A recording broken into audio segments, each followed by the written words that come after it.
Alright, what's up guys? In this one we're going to be moving my Springtails over from this to this bad boy. A little chicken tortilla soup. That just kind of smells like it. Smells pretty good. Kind of makes me want a little chips and salsa actually.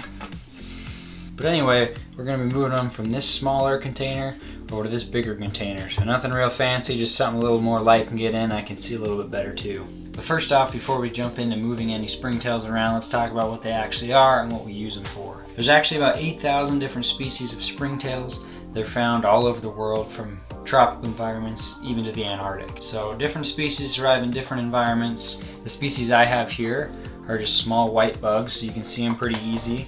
I've just got them here on some charcoal with a little bit of water. It's typically what they are taken care of on. You can see them right here. But they're small enough, they float on water. The slightly bigger sections is actually just some long-grained rice that I threw in for them. So that slowly falls apart and decays, and then they eat it. You can see they're kind of moving around all over this charcoal as well as on top of the water. Springtails are called Springtails because they have a tail-like appendage almost. It's actually called a furcula. It just folds underneath their body when they get scared. You can probably see them here. Some of them are jumping. That tail just flicks super hard, launches them into the air, totally uncontrolled. There's some pretty cool videos about it on YouTube you can check out. The reason we keep them in our terrariums is just because they eat that decaying organic matter. So whether that's moss, mildew, fungus, anything like that, basically anything that makes a tank smell bad, they're gonna take care of, gonna keep it smelling nice and clean. So that's why we keep Springtails. Obviously right here, this is a good setup. I've had them set up in this for about a year. I just take some out, or I'll dump a little bit on top of the water in my fish tank, feed the fish as well. I've got them down in the bottom in the substrate of my crusty gecko tank. They keep that cleaning up. But I'm just wanting to get another colony going, something a little bit bigger with a little normal substrate that they can just start working through, growing into, and then I'll add that substrate. We're hoping to get maybe a king snake, maybe something a little bit bigger, just a new setup here soon. So I was wanting to get a little bit bigger colony started in this slightly bigger dish. So we'll go ahead and get started working on that. Alright, so we got a few things we're going to add to our substrate here. One of them is going to be a little bit of sphagnum moss. This is going to help keep the substrate a little bit fluffier, hold moisture a little bit better, just keep it a little bit decompressed. Then we're going to add just a little bit of orchid bark, give it a little bit more substance. Then our main base is just going to be cocoa fiber. That'll be holding a lot of the moisture as well for us. So these three elements are basically what I use in most of my substrates and like planted terrariums and everything. I typically add just a little bit of sand. I don't have any currently and it won't really matter for the Springtails. I'll also be adding in a little bit of charcoal just from the old Springtail habitat just to mix that in as well for them. So let's get it added.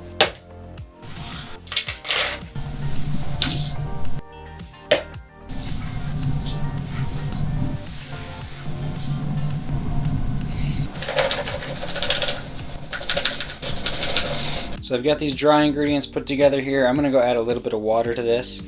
That's gonna help it kind of mold into a little bit more of an actual substrate so the cocoa fiber doesn't just fall right down to the bottom. Got a little water added, you can see it there. And I'm actually just gonna add a little bit of long grain rice here while I mix it in. That way some of it gets in the substrate, kind of starts breaking down a little bit deeper and gives them something to eat down a little bit farther as well. So we'll get this lid on and start shaking this up, see if we add enough water. So I think I'm going to add just a little bit of water, but you can see it's kind of starting to stick together and fluff up a little bit more. So it's sticking together a little bit more. You do want this to be pretty damp just because the Springtails do like a lot of humidity and moisture in there. So I'm going to add just a bit more water and I think we'll be about there. I think that's going to be damp enough for them. It's a little bit wetter down in the bottom there. So I actually changed my mind. We're not going to add any charcoal in from this, at least not much.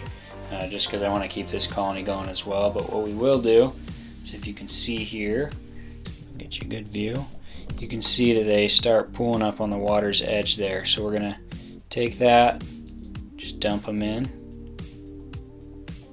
You can see how many are going in there. So you can see just a few jumping around in there. Obviously they haven't really taken off in this yet because we've only added a few. But they should start getting used to this terrarium, start finding food. I'll actually throw some leaves in here from my crusty gecko tank that I've trimmed as well, just so those can start breaking down. So as you can see guys, Springtails are pretty easy to keep. We just got this tiny little jar that I'll just add all of it into the new terrarium whenever we set that up. Hopefully it'll be teeming with springtails by then. I'll pop the tops off these and add a little extra rice if they're looking like they're a little bit low every couple weeks or months, honestly, just whenever I think about it. Obviously these are both sealed containers, but they don't really require that much oxygen, and they've literally gone months without me thinking about them and in this little thing, and they've been totally fine. So I tuck it back behind just a picture frame up by the crested gecko tank. Every once in a while when I think about it, I pop them out, make sure they're fed, add a little water if needed. Most of the time it's pretty good just because all their water stays in the same terrarium.